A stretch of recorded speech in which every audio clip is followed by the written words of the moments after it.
let's see, what was it? Oh, yes. Popular mainstream Christian prophecy propaganda.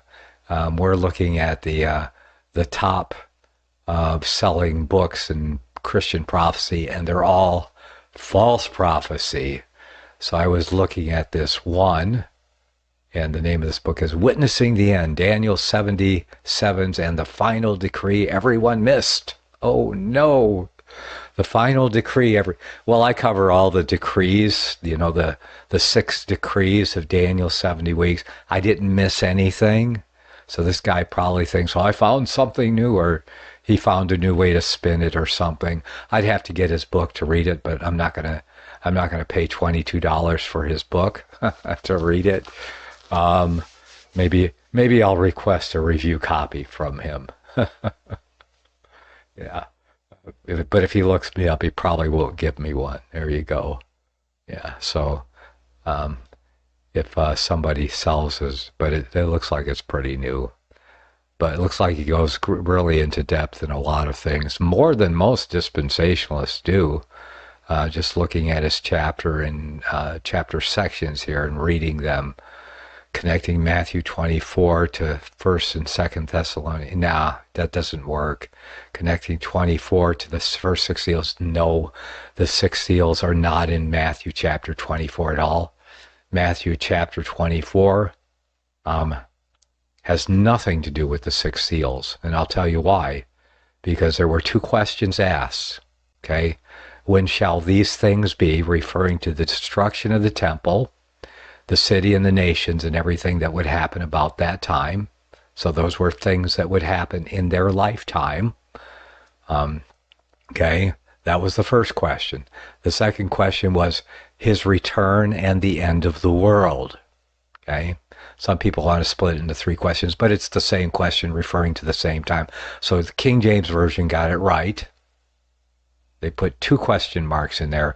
They realized that these were compound questions. At least the second one is related as a compound question, and the first one too. When shall these things be? Referring to the destruction of the temple, and including the city and the nation, the dissolution of Israel.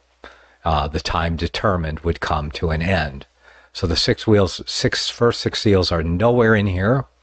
The book of Revelation wasn't to be written for some 40 years, okay, after Matthew wrote his gospel, until 95, 96 AD, and then that's when the first 6 seals would begin to be opened, because the scripture, the Revelation, clearly says that the future things must shortly come to pass as to their commencement, logically as to their commencement, because some things would happen later, but it would shortly come to pass as to its commencement, the future things. And of course, the first future things that were noted in the prophecy were the 6 seals. So those were to be the first things to happen, and the first seal did open immediately, and we saw the first seal represented the next 80 to 90 years, that portion, first segment of the remaining years of the Roman Empire as an imperial power. And of course, and you see some of these people, they're discovering the pre-trib rapture and in the early church fathers. But you know what they don't discover? Is that all the early church fathers wrote about 2nd Thessalonians, the rise of the man of sin with his great apostasy, and they declared what they learned, that when the Roman Empire was, as they then knew it under the Caesars and the Roman emperors, when it was divided into 10 kingdoms, which happened about the 5th and 6th century, after Constantine, okay, the barbarians from the north came in, the kingdom was divided into 10, and imperial Rome has been gone ever since. But the Antichrist would rise, and they all declared that before it happened. How did they know? Well, they learned it from the apostles and their disciples, and the prophecy came true and was fulfilled.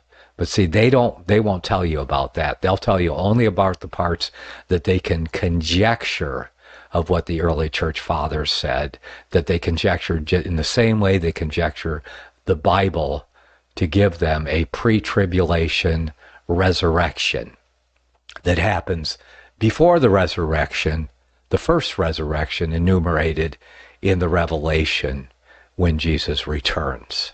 So that gives you a third resurrection before the first resurrection that's enumerated in the scripture. And there's no third resurrection anywhere, before or after, okay? And we're talking general resurrection, because some people go, oh, well, Lazarus was resurrected. Yeah, he was. That's not a general resurrection in the future. That's not what we're talking about. So, anyway, so another book.